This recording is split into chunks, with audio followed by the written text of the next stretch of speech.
Students, so today we are going to learn about vibrations produced in a string.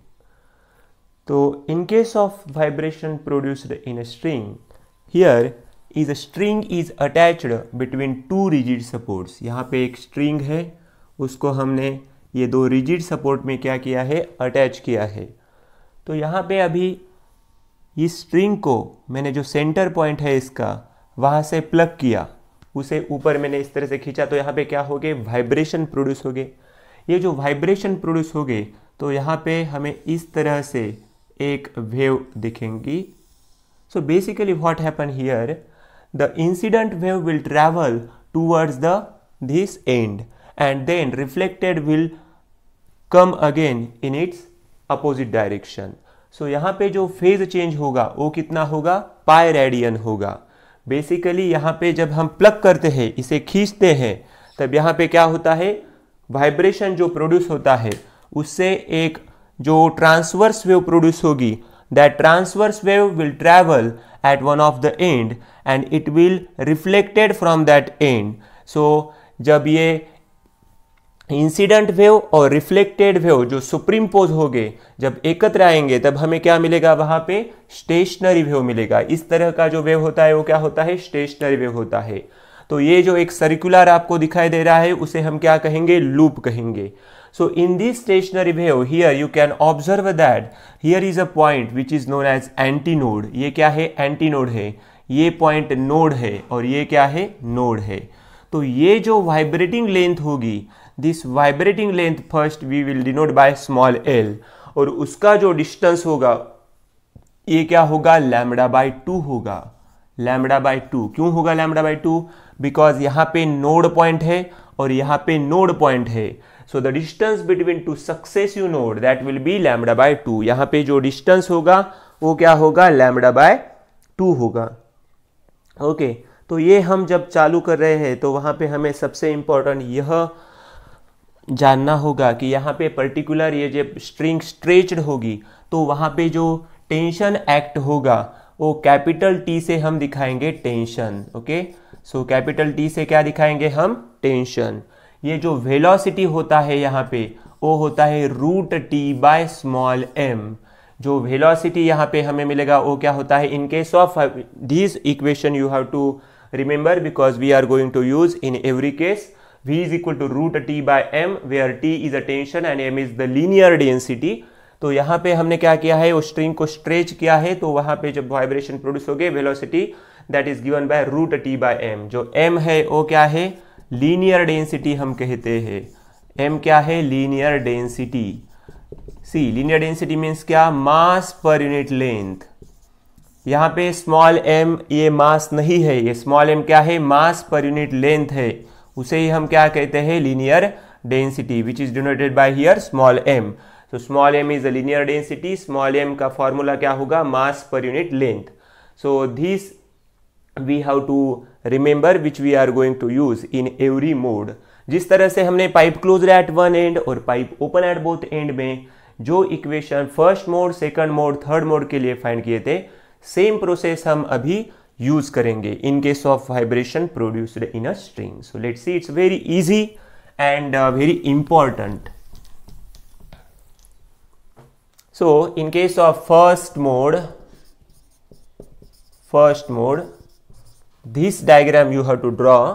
Here is a node point, here is a node point. The distance between two successive node is lambda by 2.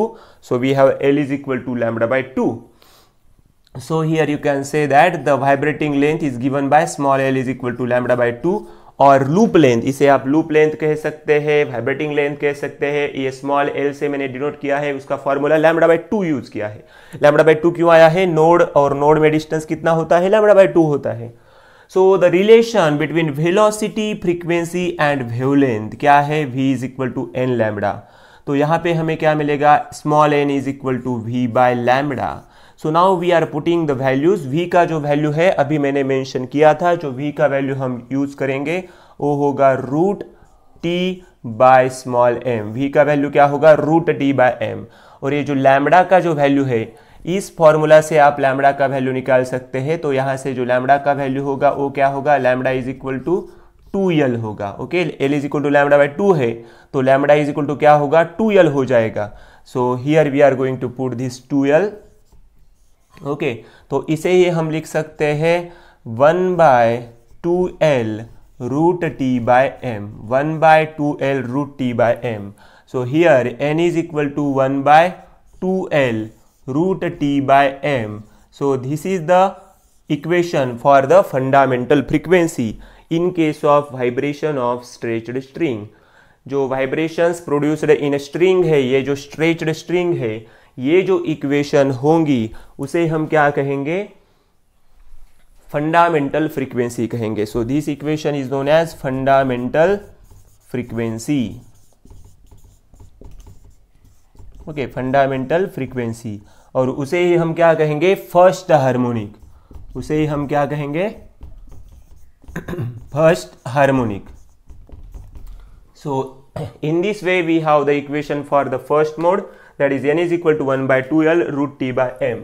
So we will going to do the same process for the second mode. Okay, अभी second mode के लिए हम देखेंगे। So जिस तरह से हमने pipe close at one end और pipe open at both end के लिए फाइंड किए हैं equation, same process we are applying here and we have to find the equation for the different frequencies. So now this is second mode। उसी तरह से अभी जो एक स्ट्रिंग है उसे हमने रिजिड सपोर्ट में अटैच किया है, तो यहाँ पे क्या होगा, अभी जो लास्ट टाइम हमने सेंटर में से प्लग किया था, तो हम क्या करेंगे, थोड़ा सा चेंज करेंगे पोजीशन और उसे प्लग करेंगे, तो वहाँ पे जो वाइब्रेशन प्रोड्यूस होगा तो हमें 2 लूप मिलेंगे। ओके, कितने लूप मिले हैं हमें, 2 loops are formed here. Okay, here 2 loops are formed. So you have to draw the diagram carefully, it's very easy. So here you can see 2 loops. Now I am going to find the vibrating length here, small l का formula हम find करेंगे। सबसे पहले यहाँ पे जो point होगा वो क्या होगा, नोड पॉइंट होगा, यहाँ पे जो पॉइंट होगा वो नोड पॉइंट होगा, यहाँ पे भी नोड होगा, क्योंकि मिनिमम डिस्प्लेसमेंट वाले जो पॉइंट होते हैं वो नोड होते हैं, और यहाँ पे जो होगा वो क्या होगा, एंटी नोड, और ये क्या होगा, anti node, because here is a stationary wave is formed. Now it's very easy to find the vibrating length because the distance between two successive node is lambda by 2. So this n to this n is lambda by 2 and यहाँ से यहाँ तक का distance भी क्या होगा, lambda by 2. So when we are adding lambda by 2 plus lambda by 2, this gives us lambda. तो L का जो वैल्यू है ये लैम्बडा क्यों आया है, क्योंकि यहाँ से यहाँ तक का डिस्टेंस हमारे पास लैम्बडा बाई 2 है, यहाँ से यहाँ तक का डिस्टेंस लैम्बडा बाई 2 है। जब इसे हम ऐड करेंगे तो हमें लैम्बडा मिलेगा, half lambda plus half lambda, that will be lambda. So यहाँ पे ये इक्वेशन हमें मिला है, तो इसे हम क्या करेंगे, लैम्बडा 1 कहेंगे। ओके, क्या कहेंगे, लैम्बडा 1। सो ये जो इक्वेशन मिला है उसे हम क्या कहेंगे, lambda 1। So now we have the L is equal to lambda 1, small l का वैल्यू लैम्बडा 1 मिला है। The formula, the expression for the relation between the velocity and frequency and wavelength, that is v is equal to n lambda 1, लेकिन यहाँ पे n1 होगा और यहाँ पे lambda 1 होगा। वेलोसिटी को हम v1, v2, v3 नहीं लिखेंगे, क्योंकि वेलोसिटी का वैल्यू हर जगह हमें रूट टी बाय एम यही यूज करना है। रूट टी बाय एम ये वैल्यू क्यों यूज कर रहे हैं हम, क्योंकि because here the string is stretched and there is a tension acting on the string and small m is the linear density, that is the formula which we are applying for the velocity. So here n1 is equal to क्या होगा अभी, n1 is equal to v by lambda 1. So when we put the value for v, that is root t by m, and जो lambda 1 का value है, क्या है lambda 1 का value, ये है small l, तो यहाँ पे जो इक्वेशन होगा वो क्या होगा, 1 by l root t by m. So basically we have to find the relation between n1 and small n. जो small n का रिलेशन आया था, small n के लिए जो इक्वेशन था उसके लिए और n1 के लिए हमें जो वैल्यू फाइंड करना है, तो यहाँ पे हमें 2 मिला था लास्ट टाइम, तो हम अभी क्या करेंगे, 2 से मल्टीप्लाई और 2 से डिवाइड करेंगे। ये इक्वेशन हमें मिली है, मल्टीप्लाई एंड डिवाइड बाय 2 से मल्टीप्लाई और 2 से डिवाइड करेंगे तो यहाँ पे हमें मिलेगी वैल्यू सी 1/2L था, तो यहां हमें मिलेगा 2 into 1/2L root T/m। See what happened here, यहाँ n1 के लिए n1 मैंने लिखा है 2 से मल्टीप्लाई और 2 से डिवाइड करने का था, तो 2 से मल्टीप्लाई और 2 से डिवाइड करने के बाद n1 का जो इक्वेशन है 2 इंटू 1/2L रूट T/m मिला है। तो इस इक्वेशन को हम इस तरह से लिख सकते हैं 2n। Why? Because here you can see ये जो 1/2L रूट T/m ये जो वैल्यू है, इस वैल्यू में आप देख सकते हैं कि basically here 2 into 1/2L root T/m, जो 1/2L रूट T/m ये जो वैल्यू है ये स्मॉल n फ्रीक्वेंसी का है, तो उसे हम क्या कहेंगे, अभी ये 2 से मल्टीप्लाई किया है तो उसे हम क्या कहेंगे, सेकंड हार्मोनिक। इसे क्या कहेंगे, सेकंड हार्मोनिक। ओके, और यहाँ n1 आया है तो उसे हम क्या कहेंगे, फर्स्ट ओवरटोन। ये जो फ्रीक्वेंसी है, इस फ्रीक्वेंसी को हम सेकंड हार्मोनिक क्यों कहते हैं, क्योंकि 2 से मल्टीप्लाई किया है, so this will be second harmonic and here n1 is there, so here is a first overtone. So in this way we have the second mode equation. Now we will discuss about third mode.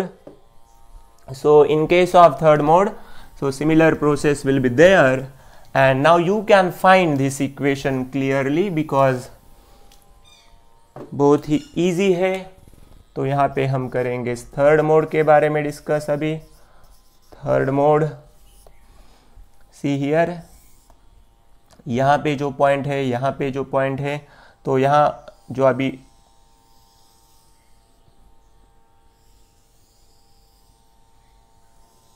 Okay ये जो point होगा node point होगा, ये जो point होगा वो क्या होगा, नोड पॉइंट होगा, ये जो पॉइंट होगा वो नोड पॉइंट होगा, ये जो पॉइंट होगा नोड पॉइंट होगा, ये एंटी नोड, ये एंटी नोड, और ये क्या होगा, anti node. So here L, जो स्मॉल l का जो वैल्यू होगा वो आपको फाइंड करना है। Can you find this, it's very easy. See node और नोड में डिस्टेंस λ/2, नोड और नोड में डिस्टेंस λ/2, नोड और नोड में distance λ/2 means when you add λ/2 plus λ/2 plus λ/2 this gives us 3λ/2। तो ये जो वैल्यू होगा वो कितना होगा, यहाँ पे 3λ/2। So here you have to write λ2, क्योंकि लैम्बडा और λ1 हमने यूज किया है। ये जो वेवलेंथ है लैम्बडा उसे हम λ2 लिखेंगे। So vibrating length is L is equal to 3λ2 divided by 2।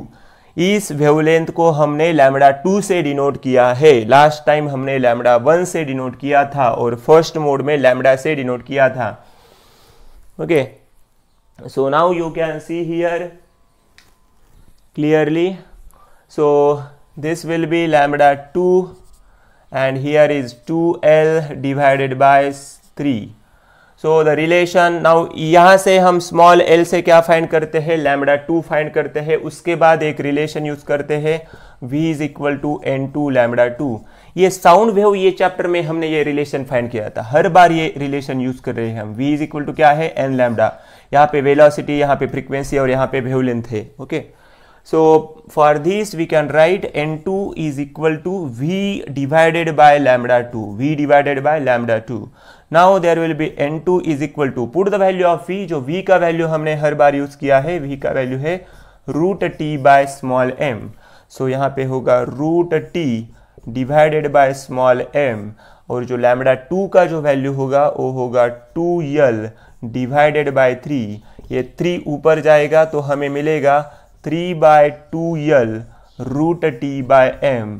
ये जो इक्वेशन है, इस इक्वेशन में हम देख सकते हैं कि जो 3/2l रूट T/m ये जो इक्वेशन है, सो ये इक्वेशन में 1/2l रूट T/m जो वैल्यू होता है वो वैल्यू बेसिकली,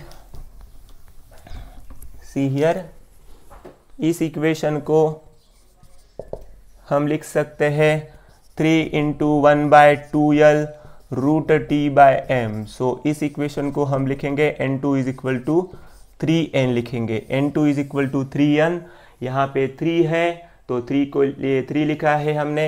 ये जो 1/2l root T by M, ये जो वैल्यू है, ये वैल्यू किसका है? स्मॉल n का है। जो हमने स्मॉल n का वैल्यू ऑलरेडी फाइंड किया है 1/2l root T by M, तो ये होगा n2 is equal to 3n।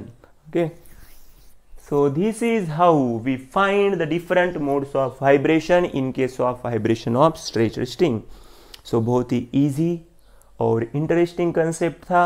यहाँ पे हमने जो फ्रीक्वेंसी के लिए अलग अलग मोड के लिए जो वैल्यूज फाइंड किए, पहला वैल्यू हमारा मिला था n is equal to 1/2l root T by M, उसके बाद n1 is equal to 2n और फिर n2 is equal to n1 is equal to 2n मिला था और n2 is equal to 3n।